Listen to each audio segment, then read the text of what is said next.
तो छोटा होता है। इस बार भी सत्र 5 दिन का ही रखा गया है, लेकिन तेजस्वी यादव जी को जन सरोकार के मामलों से कोई मतलब नहीं।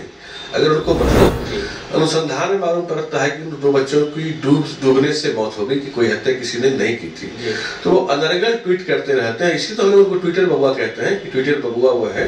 ऐसे नियम बनाए गए थे जिस नियम के कारण बिहार को विशेष राज्य का दर्जा नहीं मिल सकता। आज पार्लियामेंट में भी वित्त राज्य मंत्री ने इसका नोटिफिकेशन जारी कर दिया। इसको इसलिए इसको बोलने में कोई संशय नहीं होना चाहिए। और जब उन्होंने फंड की बात की है तो निश्चित रूप से मैं भी वही कह रहा हूँ कि स्पेशल पैकेज मिलेगा। आएंगे तो पता नहीं ये लोग मेरे साथ क्या करेंगे, किस तरह से शोषण करेंगे। तो ये राजनीतिक ट्विटर बबुआ को पता नहीं चलता है। पेप्सी का खुला कारखाना खुला, इथेनॉल का कारखाना बिहार में बहुत सारा खुल रहा है, लेकिन एक बहुत तेज गति से। पनोरमा ग्रुप, जो सोचता है वो करता है। आपके अपने सपनों का आशियाना। नमस्कार, भारत लाइव देख रहे हैं आप। मॉनसून सत्र का आज शुरुआत हो चुका है, वहीं नेता प्रतिपक्ष तेजस्वी यादव नज़र नहीं आ रहे हैं। आखिरकार क्यों नहीं नज़र आ रहे हैं, इन्हीं सब तमाम मुद्दा पर बात करने के लिए हमारे साथ मौजूद हैं बीजेपी के प्रवक्ता नीरज कुमार जी। पहले तो स्वागत है आपका।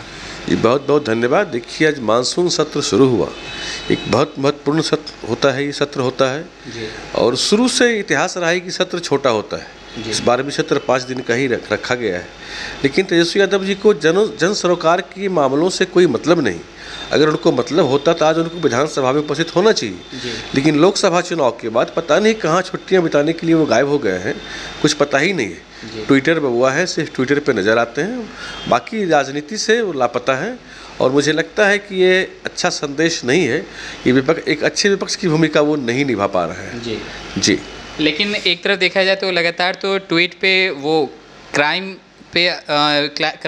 बुलेटिन भी निकालते हैं, लगातार बिहार सरकार को घेरे में लेते। पिछली बार भी खुलासा किया था कि क्राइम पे भी जो बुलेटिन उनका निकलता है वो गलत बुलेटिन निकलता है। पटना के दानापुर के 2 बच्चों को उन्होंने कहा था कि हत्या हो गई।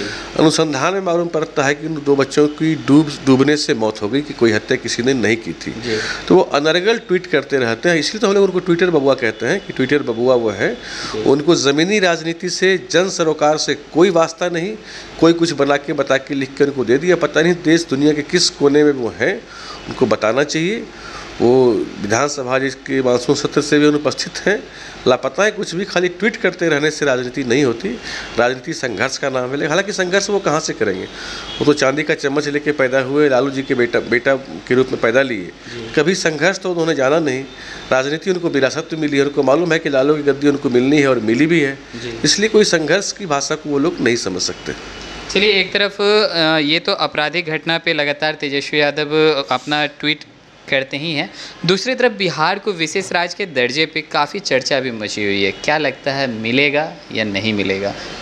देखिए, केंद्र सरकार का आज पार्लियामेंट में आ गया, नोटिफिकेशन आ गया कि जो नियम है, और ये नियम 14वां फाइनेंशियल कमीशन का रिपोर्ट, जिस समय की केंद्र में कांग्रेस की सरकार थी और लालू जी रेल मंत्री थे, उसी समय कुछ ऐसे नियम बनाए गए थे जिस नियम के कारण बिहार को विशेष राज्य का दर्जा नहीं मिल सकता।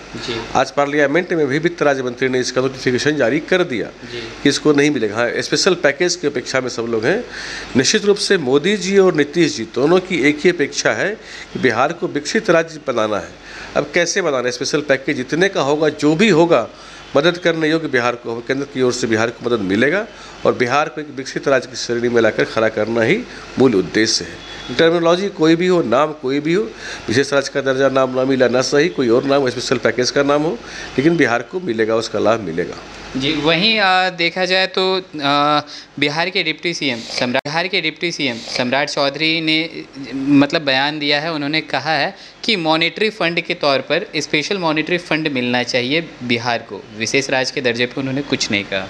बिल्कुल, चूँकि विशेष राज्य का दर्जा तो नोटिफिकेशन आज जारी हो गया कि अब नहीं मिलेगा, इसलिए इसको बोलने में कोई संशय नहीं होना चाहिए।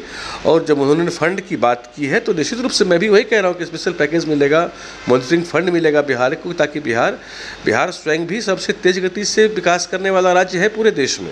लेकिन अगर इसको अधिक फंड मिलता है, अधिक ग्रांट मिलता है, तो निश्चित रूप से बिहार और तेज़ी से इस गति को प्राप्त करेगा। और जो बिहार का है कि सभी समाज में जो अंत्योदय की हमारा भाजपा का जो सिद्धांत है कि समाज की जो अंतिम पंक्ति में खड़े लोग उनका विकास कैसे करें, उसमें सहूलियत होगी। इसके लिए सरकार निश्चित रूप से स्पेशल पैकेज प्रदान करेगी, मुझे लगता है। चलिए, एक आखिरी सवाल जाते जाते मेरा ये रहेगा कि मानसून सत्र अभी मतलब शुरुआत हो चुकी है मानसून सत्र की, 5 दिवसीय मानसून सत्र होगा। क्या इसमें बिहार के पलायन के मुद्दे पे बातचीत होगी? क्योंकि बिहार में बेरोजगारी एक अहम मुद्दा बना हुआ है। देखिए, जैसे बिहार में इन्वेस्टमेंट होगा, दरअसल क्या है ना, आप इस बात को गौर से समझिए कि मैं थोड़ा इसमें राजनीति से हट के बात करता हूँ जी। बिहार के जितने विपक्ष के नेता हैं, चाहे लालू यादव हों, कांग्रेस हो, माले हों, ये क्या करते हैं? दिन भर कॉरपोरेट घराने को गाली देते रहते हैं। पूरे चुनाव में देखिए ये गाली बकते रहते हैं। इसका दुष्परिणाम ये होता है कि बिहार में बेहतर इन्वेस्टमेंट नहीं आ पाता है। कॉरपोरेट घरानों को डर लगता है कि हम यहाँ आएंगे तो पता नहीं ये लोग मेरे साथ क्या करेंगे, किस तरह से शोषण करेंगे। तो ये राजनीतिक ट्विटर बबुआ को पता नहीं चलता है कि इनके बोलने का असर कहाँ कहाँ होता है। बिहार के डेवलपमेंट में ये बाधक हैं, जबकि बिजनेस घरानों का हमें स्वागत और सम्मान करना चाहिए ताकि वो हमारे इन्वेस्ट करें और बिहार को डेवलप राज्य बनाने का काम करें। लेकिन इनके आचरण से, इनके बोली व्यवहार से वो इन्वेस्ट करने से यहाँ घबराते हैं। लेकिन बिहार में तो अभी डबल इंजन की सरकार है, अब किस बात का घबराहट? बिल्कुल, अब घबराहट, लेकिन विरोधी भी तो है ना, कि विरोधियों के आचरण से घबराते हैं। लेकिन देखिए, इन्वेस्टमेंट तो बिहार में हुए, भी पूरे देश में देखेंगे तो पिछले 5 वर्षों में 23 लाख करोड़ का इन्वेस्टमेंट आया है बिहार में। अभी आप खबर में सुन रहे हो कि बिहार में हाजीपुर में बने जूते रशियन सैनिक पहन रहे हैं, यूक्रेन से लड़ाई जो हो रही है। ऐसा नहीं कि बिहार में इन्वेस्टमेंट नहीं हुआ, बिहार में इंडस्ट्री नहीं आई। बेगूसराय में पेप्सी का खुला कारखाना खुला, इथेनॉल का कारखाना बिहार में बहुत सारा खुल रहा है। लेकिन एक बहुत तेज़ गति से उसमें विपक्ष को भी सकारात्मक भूमिका निभानी होगी, औद्योगिक माहौल बनाना पड़ेगा, तभी इन्वेस्टमेंट, बड़ा इन्वेस्टमेंट यहाँ आएगा। प्रधानमंत्री नरेंद्र मोदी कहते हैं चीनी मिल के बारे में, चीनी मिल तो अभी तक नहीं खुला, आखिरकार कब खुलेगा? प्रधानमंत्री की सोच को आप लोग समझ नहीं पा रहे हैं। चीनी मिल का उन्होंने कहा था कि गन्ना उत्पादन किसान जो हैं उनकी भलाई हो, उसके बदले में बिहार में कितने इथेनॉल प्लांट खुल रहे हैं जरा आप देखिए। और गन्ना से ही इथेनॉल बन रहा है बिहार में ना, तो जो चीनी मिल उनको मूल्य दे रहा था उससे अधिक मिल इथेनॉल प्लांट वाले लोग दे रहे हैं। तो निश्चित रूप से जो गन्ना किसान है उनकी भलाई का उद्देश्य था, तो वो उद्देश्य हम और बेहतर, उनकी भलाई का उद्देश्य था, तो वो उद्देश्य हम और बेहतर तरीके से इसको हम पूरा कर पा रहे हैं इथेनॉल प्लांट लगा करके। इसलिए चीनी उद्योग विपक्षी रटते रहें। चीनी ऐसे बीमारी का घर होता है। इथेनॉल प्लांट लगाकर हम उससे बेहतर रोजगार का सृजन और किसानों को बेहतर गन्ना के मूल्य पर आज प्रदान करने में हम सक्षम हुए हैं। अभी आपने किसान की बात कही, एक तरफ मानसून भी है, वर्षा कम हो रही है, दूसरी तरफ सुखाड़ जैसे हालात पड़े हुए हैं, वहीं बिजली आपूर्ति नहीं हो पा रही है। इसको लेके आप क्या कहेंगे?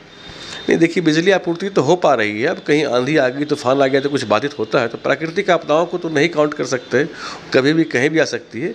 ऐसे बिहार में हर गाँव में, हर घर में बिजली है, इसमें कहीं कोई दिक्कत नहीं है। चलिए, तो जैसा कि अभी आपने सुना, हमारे साथ मौजूद थे बीजेपी के प्रवक्ता नीरज कुमार जी। इनका कहना था तेजस्वी यादव के ऊपर इन्होंने तंज कसते हुए कहा है साफ तौर पर कि बिहार में अभी मानसून सत्र का अभी शुरुआत हो चुका है, लेकिन अभी भी नेता प्रतिपक्ष पता नहीं कहाँ पे लापता हैं। वो सिर्फ नज़र भी आते हैं तो ट्विटर पे। तो अब देखने वाली बात यह है कि एक तरफ नेता प्रतिपक्ष बिहार के कानून व्यवस्था पर सवाल खड़े करते हैं, वहीं दूसरी तरफ सत्ता पक्ष अब उन पे सवाल खड़ा करना शुरू कर दी है कि आखिरकार बिहार में मानसून सत्र में वो क्यों नहीं मौजूद हैं। तो और भी ऐसे तमाम खबरों का सिलसिला इसी प्रकार बना रहेगा भारत लाइव पे, और अपनी प्रतिक्रिया को हमारे कमेंट बॉक्स में ज़रूर साझा करें। धन्यवाद। पनोरमा ग्रुप, जो सोचता है वो करता है। अगर ये वीडियो पसंद आई और वह बिहार के राजनीति और बिहारियत से सरोकार रखेनी तो सब्सक्राइब बटन दबा के चैनल के सब्सक्राइब कर ली। ओजे एगो घंटी बा, ओकरा बटन दबा देला से कुल सटीक और मारक खबर रुआ मुफ्त में मिल जाई। अगर रुआ पत्रकारिता के हमनी के नया प्रयोग में सहयोग कर चाहतानी तो ज्वाइन बटन दबा दी। पेटीएम नंबर नोट कर ली 9386816700। धन्यवाद।